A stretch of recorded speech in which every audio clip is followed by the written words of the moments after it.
Meu pai sofreu um acidente de serviço e ele quebrou o pescoço e ficou tetraplégico. Eu gostaria de saber se ele vai voltar a andar e quais são as expectativas, o tempo das pesquisas avançarem até esse ponto. A gente recebe, enfim, centenas de e-mails de pessoas com os mais diferentes problemas enfim, a gente entende a expectativa e a ansiedade para alguma nova perspectiva de tratamento.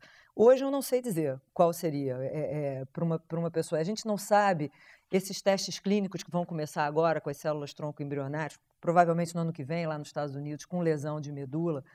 Eu não sei ainda em que tipo de lesão, se é uma lesão recente ou uma lesão tardia. Então, você entra aí nessa coisa que, enfim, a gente precisa desses 10 anos para ter um panorama mais claro. As pessoas têm muitas dúvidas com relação a pesquisas com células-tronco. Vamos ver algumas dessas dúvidas. Eu tenho uma criança com uma síndrome rara, tem uma Klippel-Trenaunay-Weber, e eu gostaria de saber até onde a célula-tronco, essa pesquisa, pode me ajudar na cura. Gostaria de saber se as células-troncos, se poderia resolver o meu problema de osteoporose. Eu tenho muitas dores na coluna, em todos os ossos, em todas as juntas, e eu queria saber se poderiam resolver o meu problema. Eu queria saber se meu bebê tem paralisia cerebral, se a célula-tronco vai resolver a solução dele. No momento, não há nenhuma terapia para nenhuma doença humana no mundo com célula-tronco embrionário. O que há é muita pesquisa básica, bastante pesquisa pré-clínica, que é pesquisa com animais de experimentação, e como foi comentado, vão começar 2 ou 3 testes clínicos nos Estados Unidos. Então, quer dizer, existe uma perspectiva de utilização dessas células para várias doenças, mas em casos específicos, não tem como a gente mensurar até quando que a pessoa vai poder ser beneficiada ou não. Isso vale para qualquer doença no momento. Esse debate sobre a ética de utilização das células-tronco embrionárias, na realidade, serviu para despertar uma expectativa imensa das pessoas, uma esperança de cura para doenças irreversíveis. Então, qual o recado que vocês teriam a dar a essas pessoas que... Olha, eu acho que a gente tem que pedir que elas confiem na comunidade científica, que exijam investimento nisso. A gente tem uma comunidade científica capaz, que, dadas condições, a gente consegue fazer as coisas acontecerem, mas a gente precisa prosseguir com essas pesquisas com entusiasmo, mas com cautela, inclusive para a segurança dos pacientes. Isso, você fazer testes em seres humanos não pode ser feito de uma forma leviana, isso tem que ser feito de uma forma séria, para a gente não causar mal, para a gente não piorar a situação dos pacientes. Então, enfim, nós somos muito entusiasmados em relação a essas pesquisas, mas a gente precisa de tempo, de investimento, para que essa promessa possa um dia se tornar uma realidade. E os testes clínicos eles têm que ser feitos tem que passar pelo comitê de ética, tem que ser gratuitos. Vamos dizer, eu lembro há um tempo atrás, tinham médicos vendendo célula-tronco em pó.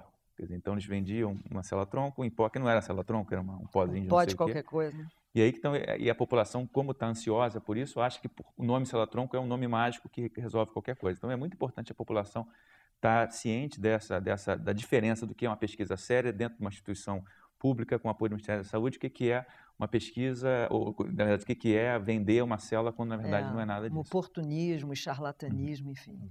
Hoje, quer dizer, os únicos tratamentos consolidados com células-tronco é um transplante de medula óssea ou de sangue de cordão umbilical para essas doenças do sangue. Todas as outras coisas estão em fase de pesquisa. Com as células-tronco adultas, a gente tem pesquisas que estão mais avançadas. Por exemplo, na área cardíaca, você tem uma pesquisa clínica com 1.200 pacientes no Brasil. Quer dizer, a gente já saiu do camundongo e já está num número grande de pacientes, mas o seu médico ainda não pode te receitar isso. Em outras, a gente está já em grupos pequenos, por exemplo, em Ribeirão Preto com diabetes, o grupo do Dr. Júlio Voltarelli, e outras a gente ainda está no camundongo, como a célula embrionária, no Parkinson, na lesão de medula. Como é que é essa pesquisa com relação às doenças cardíacas? As doenças cardíacas, os resultados quer dizer, você pega a medula óssea do paciente e injeta no coração dele por mecanismos que a gente ainda não entende, esse paciente pode ter uma melhora e, às vezes, até foi relatado pacientes que precisavam de transplante de coração e saíram da fila de transplante.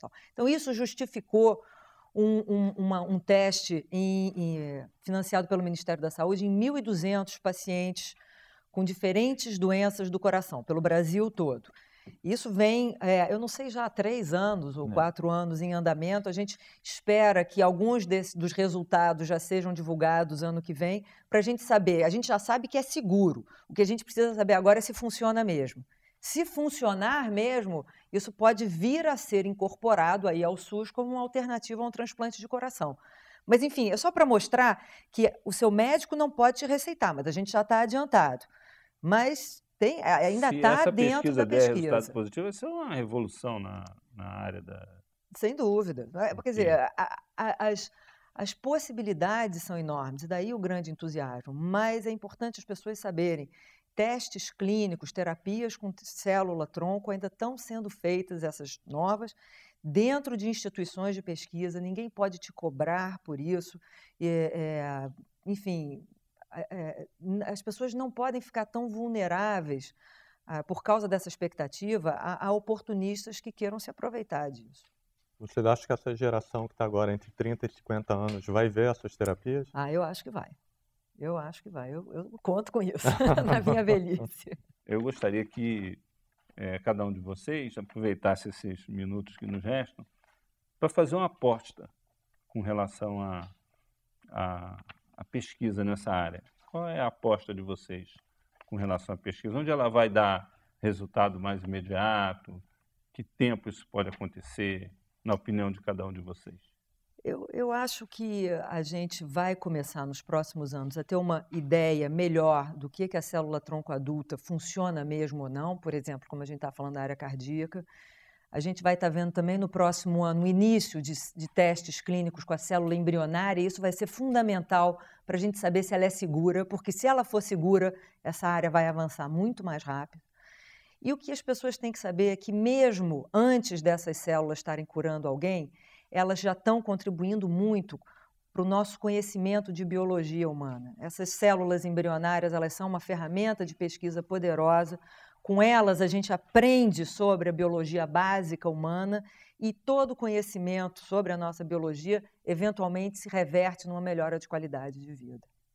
Eu endosso tudo que a Lígia falou e só complementaria com a utilização dessa célula para descoberta de novos medicamentos. Eu acho que ela é uma ferramenta muito importante, não só para pesquisa básica, mas também para a descoberta de novas substâncias com potencial de cura no ser humano. Apesar, mesmo que não seja injetada no ser humano, mas no laboratório você, por exemplo, ter um neurônio humano, identificar novas substâncias com potencial, por exemplo, para tratar a esquizofrenia, por exemplo. Você pode trabalhar isso no laboratório e depois reverter isso para o paciente. Então, essa seria a minha aposta. Além de toda a utilização dela na terapia celular propriamente dita, uma utilização dela como ferramenta no laboratório para a descoberta de novas substâncias.